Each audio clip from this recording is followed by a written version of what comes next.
আসসালামু আলাইকুম, কি অবস্থা? সবার কেমন আছেন? আশা করি সবাই ভালো আছেন। আজকে আমি আপনাদেরকে দেখাবো এই যে সিজনাল টমেটো আমরা অনেকভাবে নষ্ট করি। এখন তো টমেটোর প্রাইস অনেক কম, কেজি মাত্র 15 টাকা 20 টাকা। আর এই সিজনাল টমেটো দিয়ে কিভাবে সস বানিয়ে সংরক্ষণ করবেন ফ্রিজে 6 মাস থেকে 1 বছর, সম্পূর্ণ টিপস অ্যান্ড ট্রিক্স থাকছে। আর আপনারা সবাই ভালো করে জানেন আমি ভিডিওতে কারচুপি করি না, সবকিছু খুব সুন্দরভাবে বোঝানোর চেষ্টা করি। দেরি না করে শুরু করছি আজকের ভিডিও। তবে আরেকটা কথা বলে নেই, টমেটো সস বানিয়ে সংরক্ষণ করলে আমরা আর বিদেশ থেকে সস আমদানি করা লাগবে না। আমাদের দেশীয় প্রোডাক্ট এবং দেশীয় সস, টেস্টও ভালো। তো দেরি না করে শুরু করছি আজকের ভিডিও। এখানে আমি সবগুলো টমেটো কেটে নিয়েছি, শুধু 3 পিস রেখেছি আপনাদের দেখানোর জন্য। টমেটোগুলোর পিছনের অংশ এভাবে যোগ চিহ্ন করে কেটে নেবেন। একটা দেখাই। আর বোটা ফেলে দিলেও সমস্যা নাই, রাখলেও কোনো অসুবিধা নেই, কারণ এটা সিদ্ধ করে ব্লেন্ড করার পর আর থাকবে না। এই যে দেখেন, এভাবে আমি সবগুলো টমেটো এভাবে ভালো করে ওয়াশ করে তারপরে এইভাবে কেটে নিয়েছি। নেওয়ার পর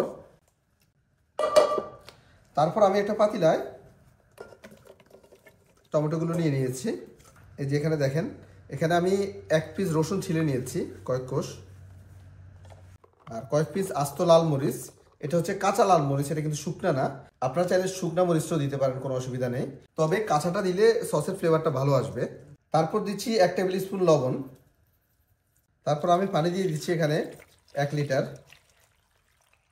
পানিটা একটু কম বেশি করে দিতে পারেন, কোনো অসুবিধা নেই। এখন আমি এটা চুলার উপর নিয়ে যাব।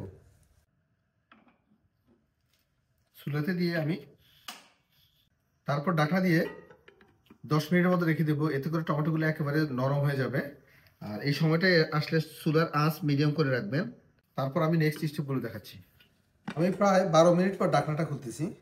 এই যে দেখেন, টমেটোগুলো একেবারে গলে গিয়েছে। এখন আমাকে যে কাজটা করতে হবে, চুলা অফ করে এই টমেটোগুলো ঠান্ডা হওয়া পর্যন্ত অপেক্ষা করতে হবে। আমি এই জাস্ট এইভাবে রেখে দিচ্ছি, তারপর ঠান্ডা হওয়া পর্যন্ত অপেক্ষা করতেছি। এই যে দেখেন, আমার টমেটোগুলো একেবারে ঠান্ডা হয়ে গিয়েছে। তারপর যে কাজটা করতে হবে, টমেটোর যে চামড়াটা আছে, স্কিনটা, শুধু স্কিনটা ফেলে দিতে হবে। একটু দেখাই, এই দেখেন চামড়া ফেলে দিচ্ছি। আর মরিচ যেগুলো আছে, মরিচগুলো তুলে নিচ্ছি, রসুনগুলো তুলে নিচ্ছি। মরিচ এবং রসুন একেবারে সফট হয়ে গিয়েছে। এই যে দেখেন, টমেটোর শুধু স্কিনগুলো ফেলে দিচ্ছি, স্কিন যাতে না থাকে। আর আরেকটা কথা বলে নিই, সেটা হচ্ছে আপনারা যখনই টমেটো কিনবেন, কেনার পর একদিন বাসায় রেখে দিবেন, তাহলে পারফেক্টলি টমেটোগুলো পেকে যাবে, তখন সসের কালারটা ভালো আসবে। যদি কাঁচা টমেটো দিয়ে এই সসটা বানান, সেক্ষেত্রে কালার ভালো আসবে না।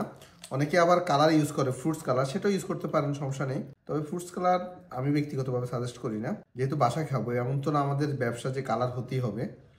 তো এইভাবে আমি সবগুলো টমেটো চামড়াটা ফেলে দিচ্ছি।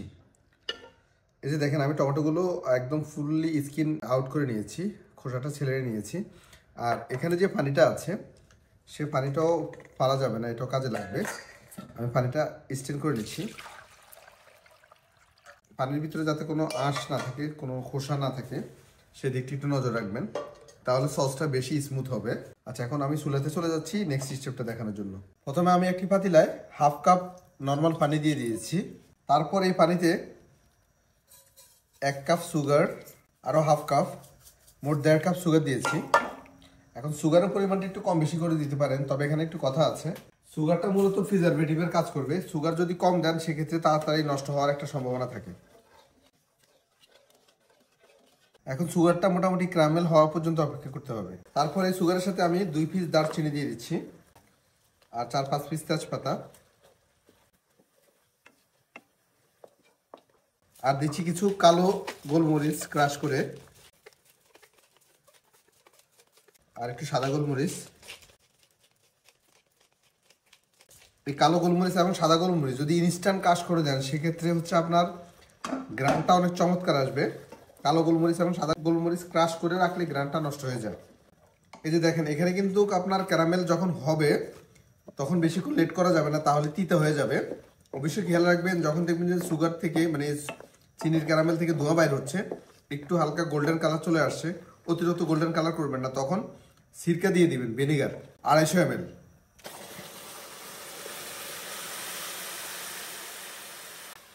এই যে দেখেন, সুগারের ক্যারামেল শক্ত হয়ে গেছে, এটা আবার গলে যাবে। 250 ml ভিনেগার দেওয়ার পর এখানে আমি দিচ্ছি টমেটোর যে পানিগুলো ছিল সেই পানিগুলো। তারপর মরিচ গুঁড়া দিচ্ছি 1 টেবিল স্পুন, 2 টেবিল স্পুন, আর লবণ দিচ্ছি 1/2 টেবিল স্পুন। লবণ অলরেডি আগে একবার দেওয়া আছে। এখন আমি টমেটোগুলো পেস্ট করে নেব, এই জন্য আমি ব্লেন্ডার নিয়েছি।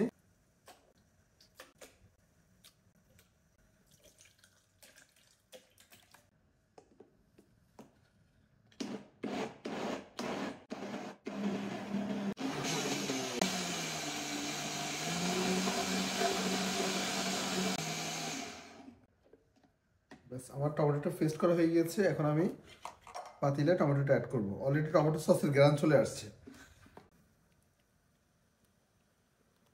টমেটো ছাড়ার সময় খুবই কেয়ারফুলি ছাড়বেন, তা নাহলে কিন্তু ছিটকে আসবে। মোটামুটি এরকম যদি 2 কেজি টমেটো থেকে সস বানান, তাহলে মোটামুটি আপনার বাসা বাইরের জন্য 6 মাস আর সস কিনতে হবে না আমার মনে হয়। আর এই সস তো আপনার সিঙ্গারা, সমোসা যে কোনো কিছুর সাথে খেতে পারবেন, খুবই ভালো লাগে। এখন আপনারা যদি আরেকটু চমৎকার কালার চান, সেক্ষেত্রে ফ্রুটস কালারটা ব্যবহার করবেন। আমি ফ্রুটস কালার দিই নাই। আমি আশা করি কালার একেবারে কাছাকাছি হবে, একবারে খারাপও হবে না। আর একটু যখন ঠিক হবে তখন কালারটা আরও গাঢ় হবে। আমরা যখনই টমেটো সস তৈরি করব, একটা ব্যাপার খুবই নজর দিয়ে খেয়াল রাখতে হবে। সেটা হচ্ছে টমেটো সস যখন আপনার একেবারে স্লো আঁচে রেখে দিবেন, 7 থেকে 10 মিনিট পরে দেখবেন এরকম এক ধরনের ফেনা উঠতেছে এবং এক ধরনের বাবলিং আসতেছে। এই পার্টটা একটু প্লিজ স্কিপ করবেন না, এটা খুবই ইম্পর্টেন্ট পার্ট, তা না হলে কিন্তু সসের কালার নষ্ট হয়ে যাবে। যখনই দেখবেন এই বাবলিংগুলো আসতেছে, এই যে দেখেন, যে কোনো একটা গোল চামচ নেবেন, আমরা ডাব্বু বলি, অনেকে ল্যাডেল বলে। এই ডাব্বুগুলো এইভাবে আস্তে টান দিবেন। টান দেওয়ার পরে দেখবেন যে নিচে থেকে এক পাশ চলে আসছে। তারপর এটা খুবই সাবধানতার সহিত স্কিম করে ফেলে দিতে হবে। এটা কোনোভাবে রাখা যাবে না। এটা রাখলে কিন্তু আপনার সস বেশি দিন কালার ভালো থাকবে না, কালার নষ্ট হয়ে যাবে। কারণ এখানে সসের যে মানে টমেটোর যে ময়লাগুলো আছে, ময়লাগুলো অটোমেটিক বেশি আসে। সো এটা স্কিম করে ফেলে দিতে হবে। এটার সাথে যদি একটু সস চলে যায় কিছু করার নাই, কিন্তু এই স্কিমগুলো রাখা যাবে না। আমি প্রপারলি সসগুলোর ময়লাগুলো স্কিম করে নিয়েছি, ফেনাগুলো স্কিম করে নিয়েছি। আর দেখেন আস্তে আস্তে কিন্তু সসের কিন্তু কালার গাঢ় হচ্ছে।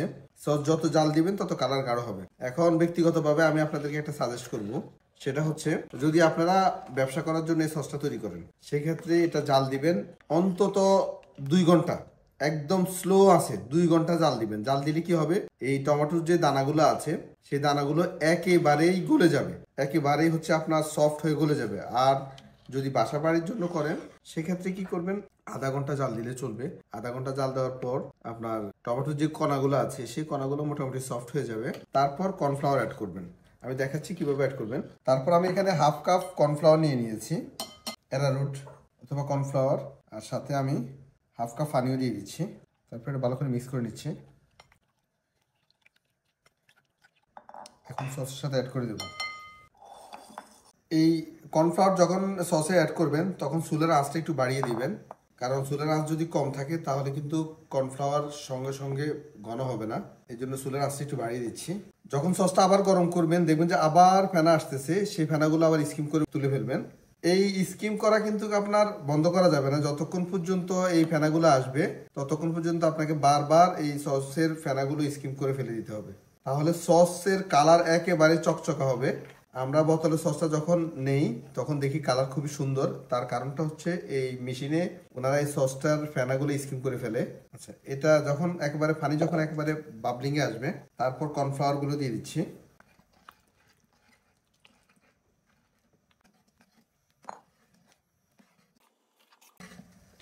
লবণের পরিমাণটা একটু কম বেশি করে দিতে পারেন। দেখছেন কালারটা একেবারে বোতলের সসের যে কালার, সেই সেম কালারটা আসছে। এখন যদি হালকা একটু ফ্রুটস কালার অ্যাড করেন, তাহলে একেবারেই মানে অথেন্টিক বোতলের কালার চলে আসবে। আমি যেহেতু বাসা বাড়িতে খাবো, আমার অত কালারের প্রয়োজন নেই। তারপরে আরেকটু কালার আসবে, যখন এটা আরেকটু ঠিক হবে আরেকটু কালার আসবে।